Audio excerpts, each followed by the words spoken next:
Audio Jungle.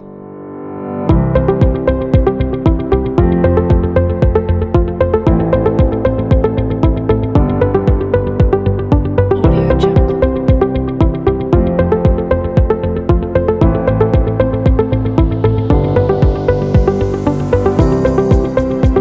Audio Jungle.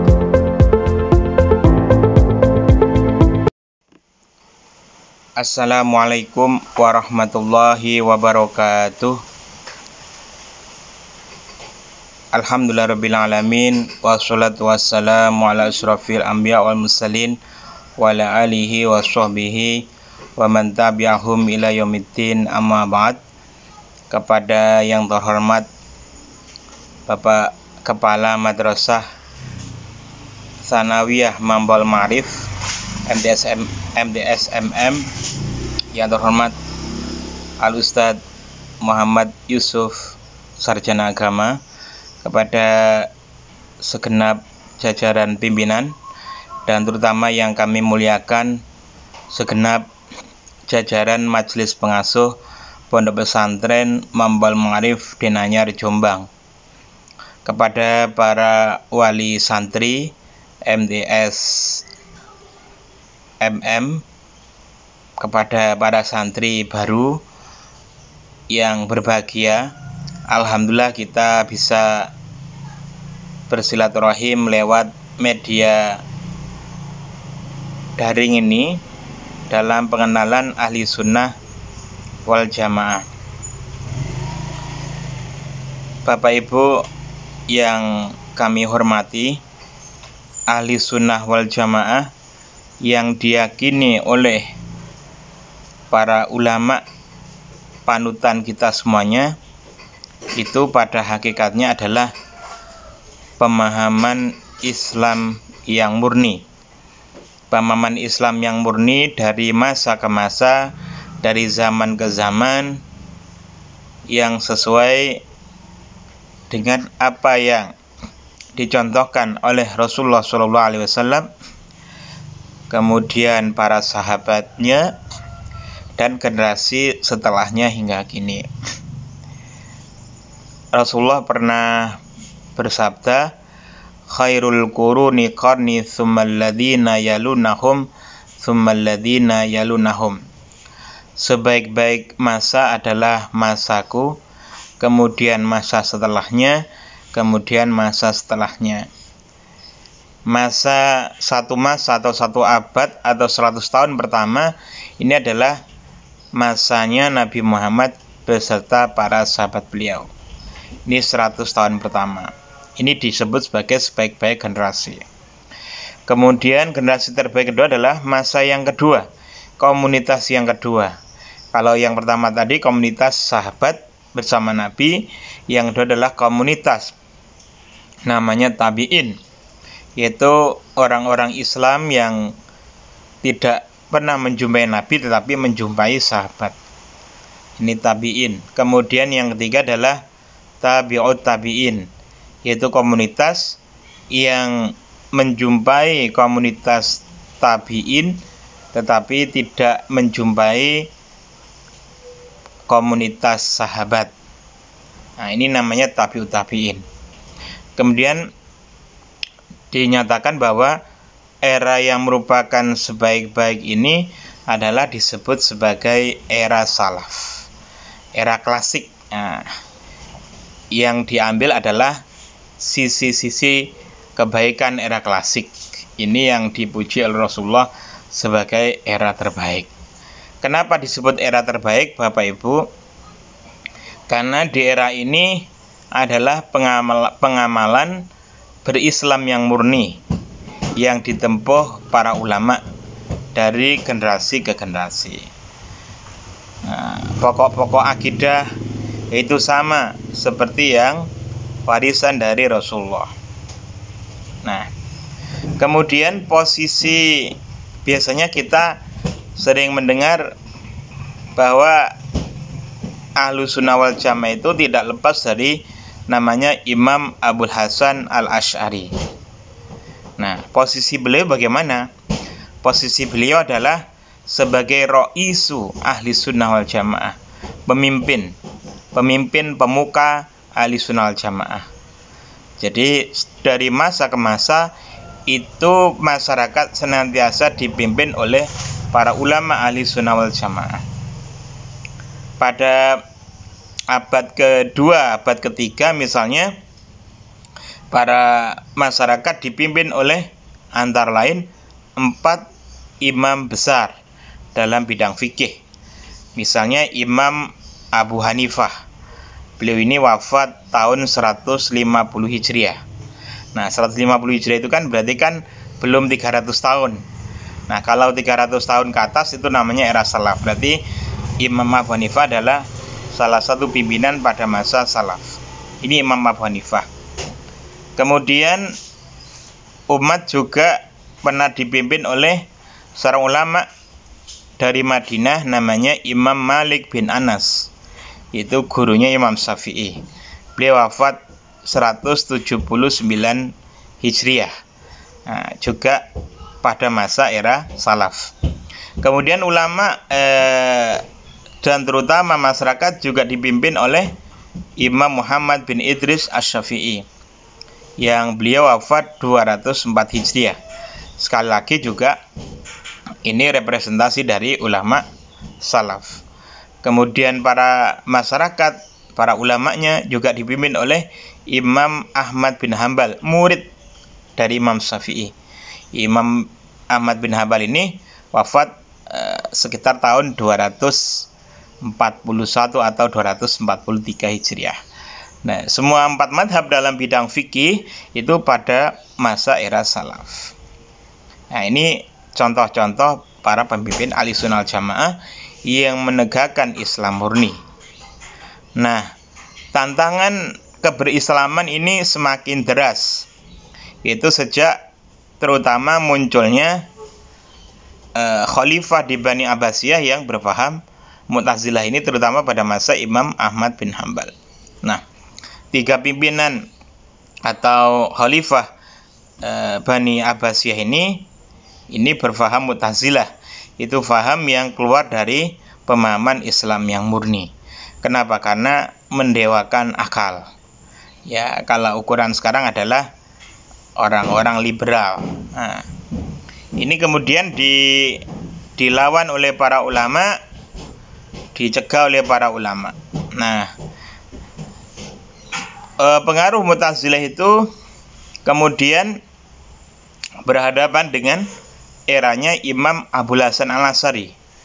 Kalau 4 imam madhab tadi itu sepenuhnya pada era salaf, maka Imam Asy'ari ini adalah pertautan antara periode salaf dengan khalaf namanya. Periode setelah salaf namanya periode khalaf, periode keberikutnya ya.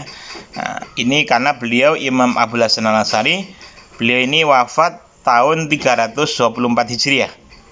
Nah, jadi beliau ini yang lahir 260 Hijriah, ini wafat 324 Hijriah. Nah, ini Imam Abul Hasan Al-Asy'ari ini adalah dari sekian banyak ulama, beliau adalah contoh yang paling menonjol dari ulama Ahlussunnah wal Jamaah. Beliau bahkan berhadapan dengan ayah tiri beliau, namanya Ali Al-Jubha'i. Nah, ini sekedar contoh untuk bahwa ulama Ahlussunnah wal Jamaah adalah ulama yang menerapkan Islam secara terbaik, secara benar, sesuai dengan warisan dari para ulama. Ini adalah contoh perdebatan antara Imam Abul Hasan Al-Asy'ari dengan Mu'tazilah. Jadi Mu'tazilah ini Bapak Ibu itu mendewa-dewakan akal, mewajibkan Tuhan wajib berbuat terbaik kepada manusia. Jadi suatu ketika Imam Abul Hasan Al-Asy'ari ini bertanya kepada ayahnya, "Ayah, bagaimana komentar ayah tentang 3 orang ketika nanti di surga? Yang pertama adalah anak kecil yang dimatikan ketika dia masih kecil. Kemudian yang kedua adalah orang manusia, orang yang ditakdirkan dia meninggal dalam keadaan tidak Islam. Kemudian yang ketiga adalah tentang orang yang beriman." Nah, ini bagaimana ya? Bagaimana komentar ayah tentang ini? Kata Ali Al-Jubai, ayah tirinya, ya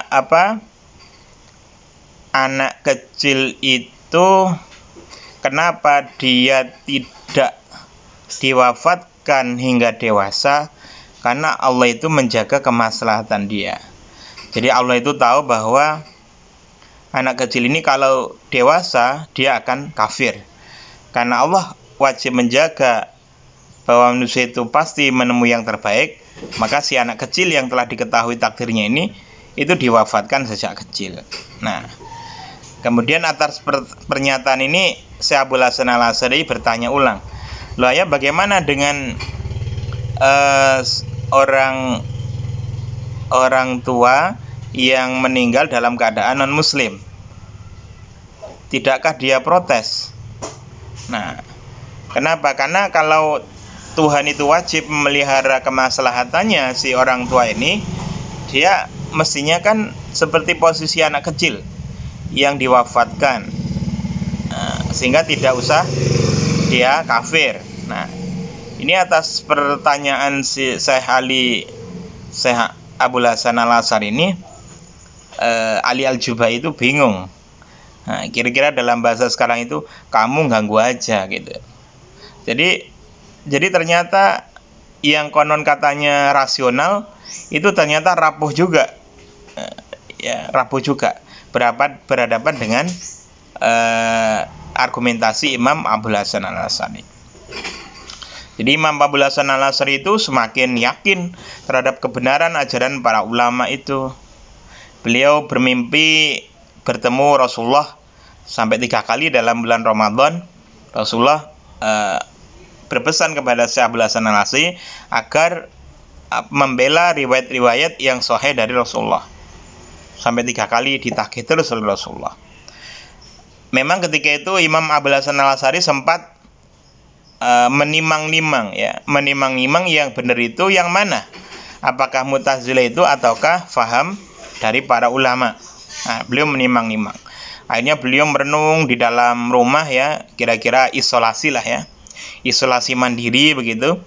Isolasi mandiri, tidak kemana-mana. Beliau mentelaah karya-karya ulama Mu'tazilah dibandingkan dengan pandangan-pandangan para ulama Ahlussunnah wal Jamaah. Dari telah itu kemudian beliau semakin mantap, apalagi beliau bermimpi begitu, mendapat pencerahan begitu, beliau mantap membela Ahlussunnah wal Jamaah. Beliau kemudian mengarang banyak kitab menjelaskan tentang kebenaran Ahlussunnah wal Jamaah. Nah, setelah beliau itu selesai prosesnya isolasi itu, beliau pergi ke masjid. Kemudian berpidato di masjid itu, wahai masyarakat yang sudah kenal saya, ya inilah saya. Yang belum kenal, maka perkenalkanlah, saya adalah Abul Hasan yang pernah mengatakan Al-Quran itu adalah makhluk dan seterusnya. Sekarang saya melepaskan ajaran itu sebagaimana saya melepaskan semacam jaket saya, kira-kira begitu, jas saya dilepaskan. Nah, ini semakin masif ya Imam Abul Hasan Al-Asy'ari beliau. Nah, beliau ini punya metode yang menarik. Jadi beliau itu untuk membuktikan kebenaran Ahlussunnah wal Jamaah itu beliau itu sering mendatangi tokoh-tokoh Mu'tazilah, diajak diskusi. Nah, ini. Jadi memang ya kadang-kadang kita memang perlu memakai metode beliau itu. Metode mengajak diskusi, tapi harus mendalam. Harus tahu santri-santri MTS ya pokoknya pasrah saja kepada bimbingan para asatid di bawah pimpinan Ustadz Yusuf sarjana agama, dibimbing dengan materi-materi aswaja, ilmu fikih, ilmu tauhid, ilmu tasawuf, dan ilmu-ilmu yang relevan. Pokoknya manut saja sama bimbingan para beliau. Nah, Imam Abul Hasan Al-Asy'ari ini adalah metodenya metode mendatangin salah satu beliau. Ini sama seperti dulu ketika masa sahabat junior, pasukan Sayyidina Ali itu ada yang beleot keluar dari barisan karena tidak setuju tentang keputusan Sayyidina Ali yang tentang arbitrase Al-Quran. Ini sekian pasukan beliau itu keluar. Kemudian disebut Khawarij keluar, dan mereka ini ekstrim.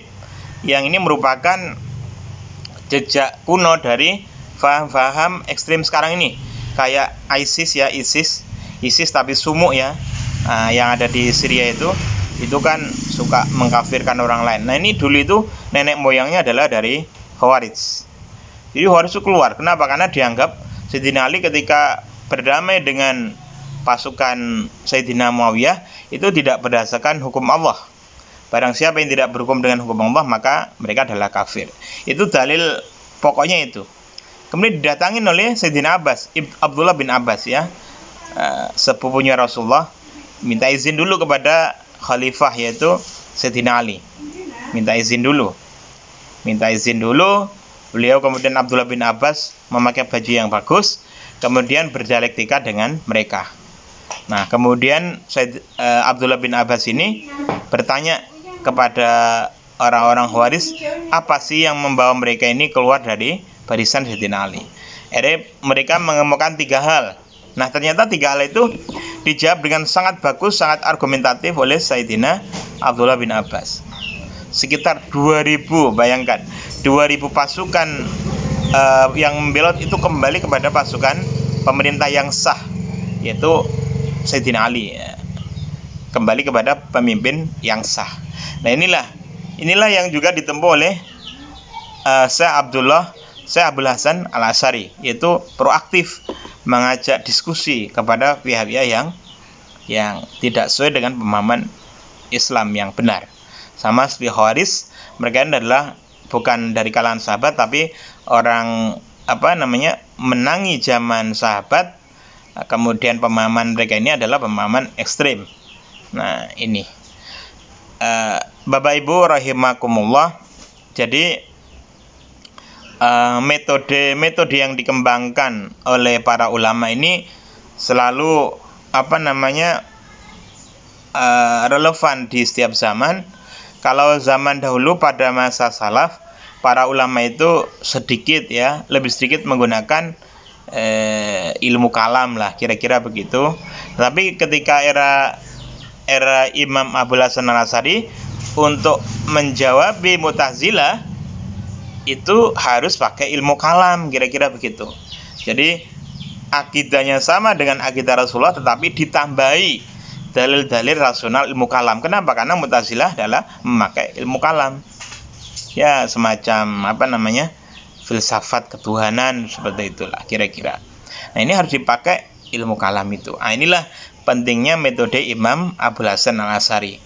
Sehingga di Ahlussunnah wal Jamaah itu dikenal 2 metode besar, yaitu terkait dengan ayat-ayat yang mutasyabihat istilahnya ya. Ayat-ayat yang kalau dipahami apa adanya, dikhawatirkan itu akan menyamakan Allah dengan makhluk, itu namanya ayat mutasyabihat. Itu ditempuh 2 metode, ada metode tafwid, ada metode takwil. Jadi takwil itu adalah memalingkan makna yang pertama ke makna yang lain yang masih relevan, supaya diperoleh kesimpulan bahwa Allah itu laisa kamitslihi syai', Allah itu tidak serupa dengan makhluk. Allah itu mempunyai sifat-sifat kesempurnaan. Nah, adapun tafwid itu adalah pasrah maknanya kepada Allah, maksudnya seperti apa, tetapi secara global menyatakan Allah itu selalu bersifat dengan sifat yang sempurna yang tidak sama dengan makhluk. Jadi itu metode para ulama, metode takwil, metode tafwid. Nah, ini yang terus dikembangkan oleh para ulama dari masa ke masa. Kemudian juga ada bidang namanya bidang tasawuf ya. Jadi kalau bidang fikih, kita tadi mengikuti para ulama mazhab fikih. Yang lestari hingga sekarang adalah 4 mazhab itu, dan di Indonesia adalah terutama memakai mazhab Imam Syafi'i. Jadi kala-kala, kolo-kolo itu memakai mazhab lain, pokoknya sesuai dengan bimbingan para ulama. Kemudian dalam bidang akidah, ilmu kalam, ilmu tauhid, yaitu kita ikut konsepsi Imam Abul Hasan Al-Asy'ari dan Imam Abu Mansur Al-Maturidi. Jadi sehingga sebenarnya Imam Abul Hasan Al-Asy'ari itu tidak membentuk mazhab baru, tetapi beliau itu meneruskan, melestarikan dari pemahaman para ulama dari masa ke masa. Nah, kemudian dalam bidang tasawuf atau akhlak, kita mengikuti pola dari Imam Junaid al-Baghdadi, kemudian Imam al-Ghazali, Imam Abul Hasan as-Sadili, dan seterusnya. Contoh misalnya Imam al-Ghazali, ini beliau wafat 505 Hijriah. Kalau dimasaikan sekitar 1111 Hijriah. Nah, ini Imam al-Ghazali. Bapak Ibu yang dihormati, yang kami hormati, tokoh-tokoh ulama ahli sunnah wal jamaah ini adalah tokoh-tokoh mujaddid, pembaharu. Jadi Rasul itu pernah bersabda bahwa setiap satu abad, setiap 100 tahun itu dibangkitkan para mujaddid atau para pembaharu. Nah, abad kedua biasanya disebut pembaharunya adalah Imam Asy-Syafi'i. Nah, jadi yang kita anut ini adalah pembaharu, Bapak Ibu. Imam Syafi'i, pembaharu. Beliau adalah ulama yang disebut sebagai penolong sunnah. Nah, ini Imam Asy-Syafi'i. Kemudian pada abad ketiga atau abad keempat, ini adalah mujaddidnya adalah Imam Abul Hasan Asy'ari. Dan kemudian pada abad kelima, mujaddidnya, pembaharunya adalah Imam Abu Hamid Muhammad al-Ghazali. Jadi ini bidang tasawuf. Nah, ini memang 3 pilar agama ini. Ada bidang akidah atau ilmu kalam, kemudian ada bidang fikih, kemudian ada bidang akhlak atau tasawuf. Nah, pokoknya kalau sudah sesuai dengan ini, 3 pola ini alhamdulillah adalah ahli sunnah wal jamaah. Nah, karena itulah kita merasa aman dengan Nahdlatul Ulama. Nahdlatul Ulama itu didirikan oleh para ulama ahli sunnah wal jamaah dari para ulama pesantren. Di Jombang ini pendirinya malah setidaknya 3 ulama besar. Itu Mbah Hasyim Asy'ari dari Tebuireng, kemudian Mbah Wahab Hasbullah dari Tambak Beras, kemudian Mbah Bisri Sansuri dari pesantren Denanyar Mambaul Ma'arif. Nah, Mbah Bisri ini adalah beliau banyak dikenal sebagai pakar fikih ya. Nah, jadi para ulama ini luar biasa sekali membentengi pemahaman masyarakat. Kenapa? Karena Ahlus Sunnah wal Jamaah adalah faham Islam yang murni, faham Islam yang moderat ya, yang tidak ekstrem kanan, tidak ekstrem kiri. Ekstrem kanan itu berlebih-lebihan, yang yang nggak wajib diwajib-wajibkan, kira-kira begitu. Kemudian ekstrem kiri itu adalah terlalu longgar ya, liberal, terus kebatinan yang nggak bener ya. Nah, ini ekstrem kiri. Nah, Ahlus Sunnah wal Jamaah itu adalah berdiri tengah di antara aliran-aliran itu. Ahlus Sunnah wal Jamaah itu adalah menolak Syiah yang mengkultuskan sahabat tertentu, tetapi menafikan, menegasikan, menepikan sahabat yang lain. Nah, kalau Ahlus Sunnah wal Jamaah itu seluruh sahabatnya adalah dihormati. Nah, ini Ahlus Sunnah wal Jamaah. Kemudian tidak liberal seperti Mu'tazilah. Nah, kemudian tidak terlalu pasrah begitu, tidak kreatif seperti Jabariyah yang fatalisme, pasrah saja begitu. Juga tidak terlalu maju yang kemudian ini jadi bagian dari Mu'tazilah, yaitu Qadariyah, serba manusia. Nah, serba manusia. Nah, tetapi Ahlus Sunnah wal Jamaah adalah pertengahan dari manusia itu manusia itu wajib berikhtiar, tetapi juga kita meyakini bahwa segala sesuatu adalah diciptakan oleh Allah Ta'ala. Nah, Bapak Ibu yang berbahagia, nah terus kemudian apakah untuk menjadi aswaja itu harus NU? Nah, pada umumnya memang di Indonesia ini kan organisasi yang terbesar adalah Nahdlatul Ulama yang lahir pada 31 Januari 1926. Memang tidak harus NU, tetapi perlu kita ketahui bahwa mayoritas yang aswaja di Indonesia itu adalah para pengikut NU. Nah, para pengikut NU, sehingga ketika kita itu ikut NU, ikut para ulama, itu sudah oke banget. Nah, setidaknya walaupun tidak NO di luar sana itu, tetapi kalau mereka ini fahamannya sama dengan kita, menghormati Imam Ghazali, menghormati para imam madzhab 4, menghormati Imam Abul Hasan Al-Asy'ari, maka mereka ini adalah aswaja. Aswaja dari masa ke masa yang dilestarikan oleh para ulama. Bapak Ibu rahimakumullah, jadi Rasulullah itu memang sudah memprediksikan bahwa nanti sepeninggal beliau umat Islam itu ada perbedaan-perbedaan. Bahkan ada hadis umat Nabi Muhammad itu terpecah menjadi 73 golongan. Yang selamat adalah satu, itu ma'ana alaihi al-yawma wa ashabi. Itu golongan yang mengikutiku dan mengikuti para sahabatku. Nah, inilah ahli sunnah jamaah. Mengikutiku kan berarti kan ahli sunnah. Ma'ana alaihi al-yawma wa ma'ana alaihi al-yawma.